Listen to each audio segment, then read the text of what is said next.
Hello नमस्कार दर्शकों, जनक serial में आप सभी का स्वागत करती हूँ आज के एपिसोड में, जहाँ पे हम देखते हैं कि ऋषि जो होता है वो जनक को बोलता है कि ये डिसाइडेड है जनक, तुम गांव जाओगे और उसके बाद तुम यहाँ पे आओगे और अपनी पढ़ाई स्टडी जो है स्टार्ट करोगी। जनक जो होती ऋषि से बोलती है कि शहरी बाबू, आपको मेरी पढ़ाई का चिंता करने की कोनो ज़रूरत नहीं है, मैं अपना सब कुछ पढ़ाई देख लूँगी। ऋषि बोलता है कि वो सब तुम नहीं करोगी जनक, मैंने तुम्हारे लिए जो सोचा वो मुझे करने दो।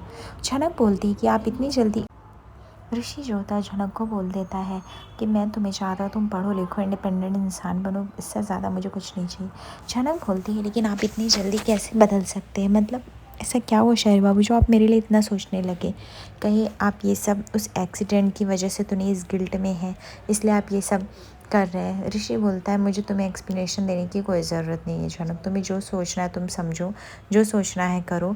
मैं सिर्फ ये चाहता हूँ कि तुम पढ़ लिख के अपनी लाइफ सेट करो, बिकॉज गाँव वालों ने जो किया वो दोनों की लाइफ बर्बाद ऑलमोस्ट करने के लिए किया, बट मैं नहीं चाहता कि तुम ऐसे ही रहो, इसलिए तुम्हारे लाइफ का जो भी खर्चा रहेगा वो मैं उठाऊँगा। झनक बोल देती है इसकी कोई ज़रूरत नहीं, मैं अपना देख लूँगी, मुझे गांव जान दीजिए, पढ़ना ना पढ़ना अभी कुछ भी डिसाइड नहीं है, मैं गांव जाऊँगी देखूँगी, मेरा मन किया तो ही मैं शहर लौटूँगी, नहीं तो नहीं। ऋषि बोलता है मैं जा रहा हूँ लेकिन ये भी डिसाइडेड है, तुम गाँव जाके वापस आओगे, इससे ज़्यादा कुछ भी नहीं मैं सुनना चाहता। झनक जो होती है वो सोचने लगती है कि आखिर ऋषि उसकी इतनी फ़िक्र क्यों कर रहा है। झनक सोचती है कि बस मैं आपकी और अदिति दीदी की ज़िंदगी से बाहर जाना चाहती हूँ, मैं अब और नहीं रुकना चाहती यहाँ पे। मेरी तो ज़िंदगी में से एक ही शख्स था जिससे मुझे पूरा फ़र्क पड़ता था और मैं उसके लिए जीती थी, वो थी मेरी अम्मा। अब वो नहीं रही तो मैं जी के भी क्या करूँगी और किसको दिखाऊँगी कुछ भी बन के। शहरी बाबू, आप पे और आपके परिवार पे और बोझ नहीं बनना चाहती हूँ, मेरा यहाँ से चले जाना ही बेहतर होगा आप सभी के लिए। अगर मैं यहाँ पे 2 पल और रुकी तो भी मेरे लिए बहुत समस्या खड़ी हो सकती है। मैं और आपकी ज़िंदगी का हिस्सा नहीं बन सकती और ना ही मैं अब आपको और अपनी ज़िंदगी में आने दे सकती हूँ। बेहतर ये होगा कि मैं आपकी ज़िंदगी से बाहर चली जाऊँ और आप दोनों खुश रहो, क्योंकि जब तक मैं रहूँगी अदिति दीदी और आप खुश नहीं रहोगे, क्योंकि मेरी प्रॉब्लम से पूरे घर वाले परेशान होंगे। बस मैं यहाँ से चले जाना चाहती हूँ। दूसरी तरफ हम देखते हैं कि यहाँ पे कृष्णनंदन जो होता है वो पुलिस कमिश्नर के ऑफिस पहुँचता है और वह बोलता है कि ऋषि सर के ऊपर चार्जशीट फाइल होनी चाहिए। वो लड़की का कुछ दिन पहले उनकी गाड़ी से एक्सीडेंट हुआ और तो और वो लोगों ने अभी अपने घर में रखा है और उसको कुछ दिन के बाद गाँव भेजने वाले हैं। गाँव वाले इसके सख्त खिलाफ है क्योंकि उन्होंने शादी कराई, वो नहीं चाहते कि वो लोग वापस से आएँ। अब वो लड़की को ऐसे दबाव देगा तो उसे जाना पड़ेगा, आखिर वो लड़की अकेली रहती है और उसके कुछ दिन पहले उसकी माँ का देहांत हुआ है, उसका गाँव में भी कोई नहीं है। ऐसी हालत में इस तरह से सब कुछ हो जाना, पता नहीं वो कैसे मैनेज कर पाएगी। और तो और ऋषि सर ने इसका ना किसी से पुलिस कंप्लेन रजिस्टर करने दिया, ना चार्जशीट फाइल तैयार करने दी, सिर्फ गए इलाज कराए लेके चले आए। और अगर वो लड़की नहीं बचती तो उसकी मौत ज़िंदगी का भी सवाल था, लेकिन वो लड़की बच गई, इसमें ही उनकी भलाई थी। पर इसका मतलब ये नहीं कि कहानी यहीं ख़त्म हो जाती है। उसके बाद यहाँ पे पुलिस बोलते हैं हमने चार्जशीट फाइल करने की कोशिश की बट पेशेंट को होश ही नहीं आया सर, और पेशेंट को होश आया तो घर चले गए, तो हमें लगा आई थिंक 2-3 दिन के बाद हमें जाना चाहिए। यहाँ पे उसका कमिश्नर डांटने लगता है, बोलता है 2-3 दिन बाद क्यों, अभी तुम लोग जाओगे और अभी पूछताछ करोगे, इंटरोगेशन चालू करो। वैसे भी ऋषि के ऊपर इंटरोगेशन ज़रूरी भी है क्योंकि वो लड़की का सवाल है। तभी यहाँ पे कृष्णनंदन बोलता है वैसे भी उन लोग की शादी हुई थी, अब शादी मानी या ना मानी गाँव वालों की नज़रों में तो हुई थी, कुछ तो जिम्मेदारियाँ हैं। तभी कमिश्नर बोलता है शादी का कोई लेना देना नहीं, क्योंकि उस लड़के ने खुद बयान दिया क्योंकि वो खुद भी शादी को नहीं मानती है, तो शादी का नहीं, लेकिन हाँ हम ये ज़रूर करेंगे क्योंकि ऋषि की गाड़ी से उसकी जान भी जा सकती थी और एक पुलिस कमिश्नर होने के नाते उसके ऊपर भी ये चार्जशीट बैठ सकती है। तभी उसके जो कोलीग्स रहते वो मना करते, बोलते सर ऋषि सर ने सब जानबूझ के नहीं किया, हमने सीसीटीवी फुटेज चेक की थी। लेकिन यहाँ पे पुलिस कमिश्नर बोलते हैं सीसीटीवी फुटेज से कुछ मतलब नहीं होता है, तुम जाओ उस लड़की से इंटरोगेशन करो, अकेले करो, ऋषि के साथ करो और कोशिश करो जब वो लड़की अपना बयान दे तो कोई दबाव में ना दे, कोई प्रेशर में ना दे, और उससे सब कुछ पूछताछ करो एंड देन इंक्वायरी हम देखेंगे कि हमें क्या करना है क्या नहीं करना है, क्योंकि किसी की ज़िंदगी का सवाल है, हम इस तरह से नाइंसाफ़ी तो नहीं कर सकते।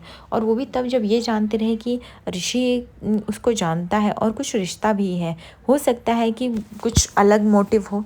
तभी कृष्णनंदन बोलता है कि हाँ वो रास्ते से हटाने के लिए भी ये सब कर सकते हैं, ऐसा गांव वाले बोल रहे हैं, मैं नहीं बोल रहा हूँ, मैं तो सिर्फ एक इंसाफ चाहता हूँ। कृष्णनंदन जो होता है अपनी चाल चल लेता है क्योंकि उसे पता रहता है और ऋषि की लाइफ को हेल्प बना के रहेगा।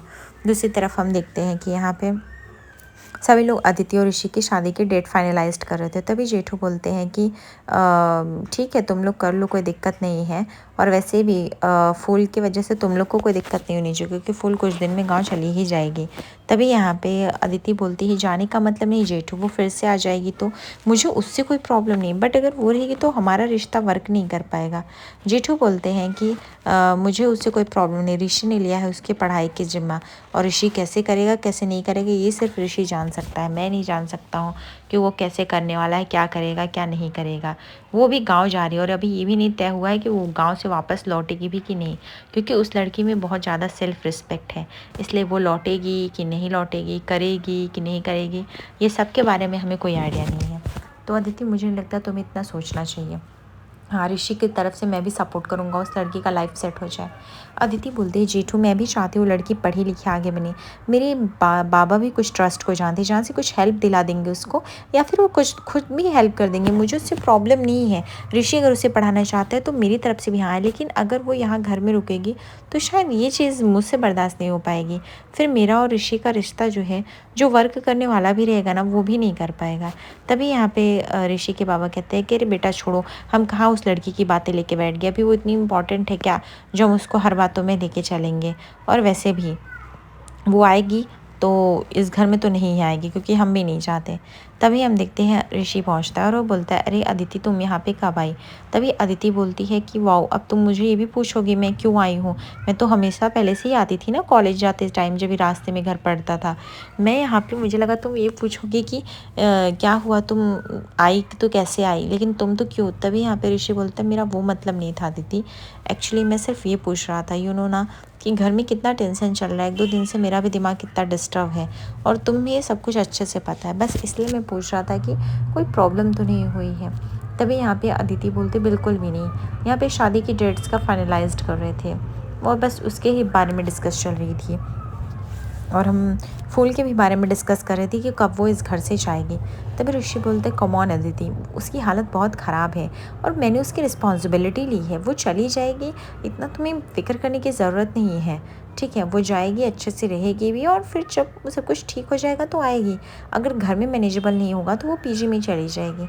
यह सुनकर झानक तुरंत बोलती है कि नहीं शारी बाबू, आपको मेरा खर्चा उठाने की, जिम्मेदारी उठाने की कोई ज़रूरत नहीं है, मैं अपने गाँव लौट जाऊँगी, जब भी मैंने कह दिया है तो मतलब कह दिया है। और अदिति दीदी आपको चिंता करने की कोई ज़रूरत नहीं है, मैं किसके साथ रहूँगी, किसके घर में रहूँगी, सब मत सोचिए आप, मैं अपने गाँव लौट जाऊँगी और आपको कोई तकलीफ़ ना हो ये पूरी कोशिश करूँगी, क्योंकि अब मैं भी नहीं चाहती कि मेरी वजह से और भी कुछ ट्विस्ट बने। अदिति बोलती है कि ऋषि ये सब क्या सुन रही हूँ, मतलब तुमने उससे पहले से ही बात कर ली है। तभी यहाँ पे पुतुल बोलती है और ऋषि तुमने बोला था ना तुम जाओगे लेके आओगे। अदिति बोलती तुम ही क्यों ऋषि, तुम ही हमेशा इसकी जिम्मेदारी क्यों उठाओगे, किस रिश्ते से उठाओगे, मुझे तो उसी चीज़ से प्रॉब्लम होने लगती है। तभी यहाँ पे उसकी बड़ों माँ बात को संभालते हुए कहती है अरे बेटा ऋषि नहीं हो यहाँ पे हम सुरुजीत और पायल को भेज देंगे ना, उनके गाँव चले जाएंगे और वो लोग छोड़ देंगे, ऐसी कोई दिक्कत नहीं है, हमेशा ऋषि जाए ये ज़रूरी नहीं है। तभी यहाँ पे झनक बोलती उसकी कोई ज़रूरत नहीं है, मैं अकेले भी जा सकती हूँ, मुझे बस में बैठा देंगे तो भी चलेगा, मेरे लिए इतना सब कुछ मत करिए आप लोग। तभी यहाँ पे जेठू कहते बेटा वो सब छोड़ो, आके बैठो इधर। यहाँ पे झनक मना कर देती, बोलती है कि मुखिया जी मैं घर की नौकर हूँ, मैं घर के लोगों के बीच में नहीं बैठ सकती, मुझे मेरी अपनी जगह पता है, मैं बस थोड़े दिन और रह के 1-2 दिन में मैं निकल जाऊँगी, आप चिंता मत करिए, और मैं फिर से आप लोगों की समस्या का कारण ना बनूँ उसका पूरा ध्यान रखूँगी मैं। तभी यहाँ पे अदिति बोलती है कि तुमसे कोई कुछ पूछा नहीं तो तुम क्यों जवाब दे रही हो। झनक बोलती ऐसे कैसे नहीं जवाब दो, मतलब मेरे बारे में बात चल रही है, सब कुछ मेरे बारे में, और आप चाहती हैं मैं मूर्ति बन के चुप रहूँ, मैं कुछ भी ना बोलूँ, ऐसे कैसे चलेगा। अगर मेरे बारे में बात चल रही है तो इतना तो बोलने का हक है ही मेरा। तभी हम देखते हैं वहाँ पे पुलिस की टीम आ जाती है और वह ऋषि से बोलते हैं हमें आपके साथ इंटरोगेशन करनी है, कुछ दिन पहले जो आपकी गाड़ी से एक्सीडेंट हुआ था उस लड़की का, उसके बारे में। ऋषि बोलता है कि सर अगर इतना इम्पोर्टेंट था तो आप मुझे बुला सकते थे, मैं खुद वहाँ पे आ सकता था, लेकिन आप यहाँ पे आ गए तो कोई बात नहीं है, आप यहाँ पे इंटरोगेशन कर लीजिए। तभी वहाँ पे पुलिस बोलता है आपकी गाड़ी से ऐसे कैसे टक्कर हुई। ऋषि बोलता है आई डोंट नो, मैं बस चला रहा था, आई थिंक पूरे होशो हवास में था, बट अचानक से भीड़ इतनी थी, क्राउड इतना था, इसलिए शायद सामने से कोई दिखा नहीं और ये हो गया। सो आप एक बार सीसीटीवी भी चेक कर लीजिए। पुलिस बोलती वो हमने चेक किया हुआ है, लेकिन हमें पूछना है कि ये लड़की को कहीं आपने रास्ते से हटाने के लिए तो नहीं किया, ताकि ये आपकी ज़िंदगी से हमेशा के लिए हट जाए और आपका प्रॉब्लम ही ख़त्म हो जाए। अदिति जो होती है तुरंत वो अगेंस्ट हो जाती है इस चीज़ के। वो बोलती है आप ऐसे कैसे समझ सकते हैं, ऋषि एक काबिल और ईमानदार ऑफिसर, वो ये सब नहीं करता है। हो सकता है कि वो लड़की ही जानबूझ कर आए हो ताकि ऋषि पे एक बार और इल्ज़ाम लग जाए। पुलिस जो होती है वो अदिति से पूछती है कि लेकिन आप कौन बोल रही हैं। वो बताती है कि वो ऋषि की होने वाली वाइफ है। पुलिस बोलता है कि ठीक है, लेकिन आपके मानने या मेरे मानने से कुछ नहीं होगा, मुझे दोनों लोगों से पूछताछ करनी पड़ेगी। सबसे पहले तो इनसे। आप मुझे ये बताइए कि वो एक्सीडेंट हुआ तो कैसे हुआ, मतलब क्या आप चल रही थी या फिर गाड़ी आपके ऊपर आई, कैसे हुआ। झनक बोलती है इतनी भीड़ में कुछ समझा ही नहीं सर जी, कैसे क्या हो गया, मैं सिर्फ जा रही थी अपने रास्ते और शहरी बाबू का इसमें कोई नो हाथ नहीं। वो बहुत काबिल और अच्छा ऑफिसर है, उसमें उन्होंने कुछ नहीं किया। भीड़ इतनी थी कि कोई भी गाड़ी वाला होता तो भी शायद मैं उसके नीचे आ जाती। मैं गांव से आई हूँ, मुझे सड़कों का इतना नॉलेज नहीं है, मुझे गाड़ियों का इतना पता नहीं है। वो तो अच्छा हो कि वो मुझे अस्पताल ले गए, उन्होंने मेरा इलाज करा और मैं बच गई हूँ और मैं ठीक भी हूँ, तो मुझे कोई प्रॉब्लम नहीं है। ये सब मुझे समझ में नहीं आता, आपको ये सब झूठी खबर देता कौन है जब मुझे कोई प्रॉब्लम नहीं है, जब मैंने आपके सामने कोई दर्ज नहीं कराई शिकायत, तो ये शिकायत आती कहाँ से है। तभी यह सोचकर ऋषि जो होता है वो शौक हो जाता है। वो देखता है झनक कैसे उसके लिए स्टैंड ले रही होती है और वो बोल देती है झनक कि वैसे भी उन्होंने जो किया एक पति अपनी पत्नी के लिए कर ही सकता है, आखिर कोई पति अपनी पत्नी को इस तरह से थोड़ी कुचल देगा।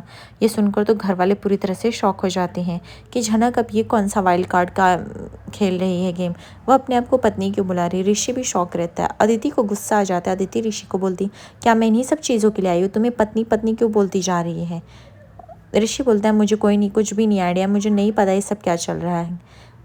तभी देखते हैं कि झनक जो होती है बहुत ही चतुराई के साथ पुलिस की टीम को हैंडल करती है और ऋषि के ऊपर जो भी चार्जशीट लगा रहता है वो क्लियर करती है और उसी रात को वो लेटर लिख के उस घर से रवाना हो जाती है। आगे एपिसोड पे बने रहिए दर्शकों, लाइक और सब्सक्राइब करिए। धन्यवाद।